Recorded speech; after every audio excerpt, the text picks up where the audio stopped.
এনসিপির রাজনীতি হচ্ছে গিয়ে মেধাভিত্তিক রাজনীতি।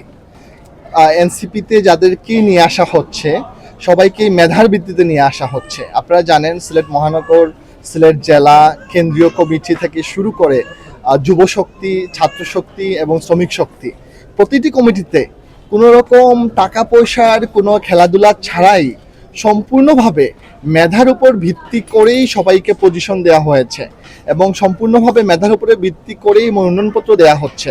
আপনারা জানেন এনসিপি একটি নতুন ইতিহাস তৈরি করেছে যে বাংলাদেশের যে কোনো কেউ ইচ্ছে করলে মনোনয়ন কিনতে পারবেন এনসিপিতে এমপি ইলেকশন করার জন্য, এবং এটা বাংলাদেশের একটা ইতিহাস হয়ে ব্যাপক সাড়া ফেলেছে এবং বাংলাদেশের সব জায়গা থেকে মনোনয়নপত্র কিনা হয়েছে। এখন এনসিপি কেন্দ্র থেকে মনোনয়নপত্রগুলো যাচাই বাছাই করছে। যাচাই বাছাইয়ের মাধ্যমে ৩০০টা আসনেই এখন পর্যন্ত নির্দেশনা হচ্ছে কি আমরা ৩০০টা আসনেই মনোনয়ন আমরা ক্যান্ডিডেট সিলেক্ট করব এবং নির্বাচনী প্রচারণা শুরু করব।